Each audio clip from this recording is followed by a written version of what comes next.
love my coffee with French vanilla cream in it. Hello, friends. Mark Holmes here with my buddy Cowboy Joe Boo. And as always, thank you guys for watching, commenting, and subscribing to the Joe Boo Sports Report. Without you guys, you know how this goes without you guys. It doesn't work. So thank you guys for tuning in. And welcome to this morning's edition of Don't Sleep on the Dallas Cowboys, where you literally can't sleep on the Dallas Cowboys because things always happen late at night, middle of the night, first thing in the morning. So you want to make sure you are up to date. Well, fortunately, that has not necessarily been the case this offseason. We have seen our team staying out of trouble, staying out of the headlines, unlike some other teams and other players. We don't have players that have trashed mansions and stuff after the Super Bowl. We don't have guys that have been out drunk driving. We don't have guys that have been trying to go into other countries and can't get in because they've got too much weed. We don't have all of those off-field distractions this year, and I feel great about it. So if I have nothing to report first thing in the morning, I'm actually pretty happy. So hopefully we can keep that over the course of the next 2 months as we get ready for training camp. Now, one of the things that people have been talking, and I've been noticing, is people talking about our back end.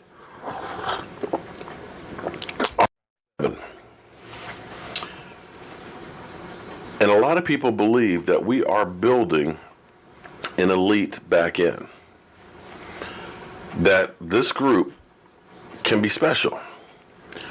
Now, I'll go through the numbers later on with you guys, but our defense has been going in the right direction, and every year they've been taking better and better steps, okay? I mean, they went from 2013, 32nd to 19th to 17th to 15th to 8th in yardage given up. This past year, even though we had some games when Sean Lee was gone that defense just looked awful, it was 8th ranked in yardage given up, 12th in points.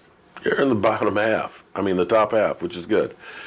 The part that needs to change, and I've been saying this for a while, is we need more turnovers. Turnovers are game changers. You get a turnover at the right time, all of a sudden you can have a 14-point swing. Team can be about to go in, get a touchdown. All of a sudden you get a pick six. Now all of a sudden, instead of them getting 7, you got 7. And that changes the complexion of a game. We've seen that happen where it seemed like everything's in the bag. We get a turnover, and all of a sudden the onslaught is on. But when we look at our defense, there's a couple of reasons to be optimistic, if for no other one is Chris Richard. Chris Richard, the builder of the Legion of Boom. And it wasn't exactly high round draft picks that he took and made an elite group. He's got some talent to work with. Our problem last year was we got a slow start because our rookies couldn't get on the field. We wiped the slate clean. Mo Claiborne, Brandon Carr, Barry Church, we got rid of all of those guys and we started a clean slate. But the problem is the clean slate, other than Lewis, couldn't get on the field until about the middle of the season. So those guys are going to be better just in the fact of finally getting that rookie season under their belt.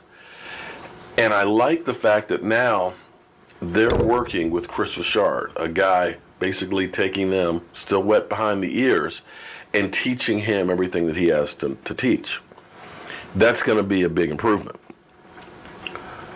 The other problem we had on our back end, of course, was Sean Lee. You can't argue with Sean Lee being one of the smartest and best players as a linebacker in the NFL when he's healthy. I remember, like it was yesterday, in New Orleans, on the sidelines watching them warm up and seeing Sean Lee run sidelines to sidelines warming up and thinking how fast this guy is. And not to make anything racial or anything, but he's got to be one of the fastest guys out there. Because sideline to sideline, he is incredible.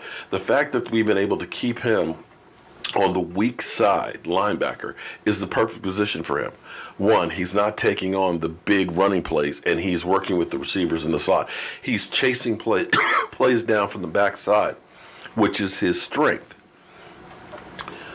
With our defense, basically we normally have 3 linebackers, but you're in nickel coverage so much that more times than not, it's 2 linebackers that are out there. Jalen Smith was incredible at Notre Dame. You looked at him and said, that guy is a football player. Unfortunately, he had the devastating knee injury. The knee injury that had nerve damage that went down to the foot. The fact that he was able to get on the field last year, I can't say enough at what he did to get on the field.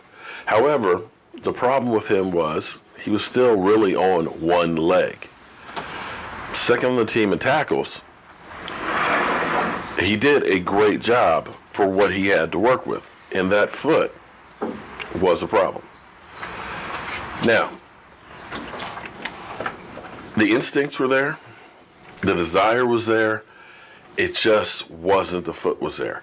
And when it became change of direction, he became a liability, and we were forced to play him because everybody was hurt. As he was used in the right spots, played less downs, he became more effective as the season went on, and probably the foot got better. If what we're hearing is true, that he's now working out without the brace, and he may be able to play without the brace, if he is actually getting that foot back together, he'll be a stud. He will be a great addition to that defense. But of course, the problem with our Cowboys is Sean Lee always misses a couple of games. But when he's there, lights out. Getting Van Der Esch, and I know a lot of us Cowboy fans were kind of like, what the hell? I know me and Vosh, we were kind of like, let's take a shot. But the more and more that we start looking at his film and seeing the numbers and seeing the speed, a la Sean Lee, sideline to sideline, and his size, because he is a big guy. Now, he's got to work on his run-stopping ability, but he's got the size and the tools to do that. And having that core group of guys, when you are with 3 linebackers, you got the 3 of them. When you're in that nickel coverage, you know, you can play Jalen Smith in the right spots and things like that. It's going to be able to give you guys a much better back end consistently. And if you do Sean Lee, well, then you can go ahead and play games and move, you know, Van Der Esch and them basically in the nickel coverage and so on. So you do have a good point of our defensive back end is definitely going to be better. I still have concerns about safety. You know, we basically have 3 safeties on the roster: Jeff Heath, Kevon Frazier, and Xavier Lays-Woods. I'm high on Xavier Woods. I'm actually high on Kevon Frazier. But that's basically it, other than our unrestricted free agents that we've signed. I'd like to have some more experience there. I'm still concerned about having the big beast in the middle on the defensive line. But you can look at this defense and say that this defense is prepared to be better than they were last year. But to me, the biggest key will be, again, Chris Richard.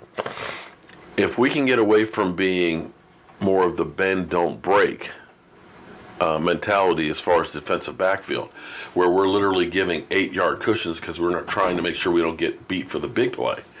If we can start getting a little more aggressive, where we can start hitting the receivers at the line, knock them off their routes, mess up the timing routes, then all of a sudden you're going to start getting more of those turnovers. And if we can get about 10 more turnovers or more this season, everything will be incredible. So, yeah, I have to agree with the experts that our back end, our back 7, is definitely going to be a lot better. And we could be heading for an elite defense coming up. You look at the young line, if we get that defensive tackle situation taken care of, you've gotten almost all of the holes covered. Whew. Well, it's Saturday morning. It's still raining out here. And I still have my coffee. I guess we could turn the lights off. I'm Mark Holmes. It's Cowboy Joe Boo, and thank you guys for watching the Joe Boo Sports Report.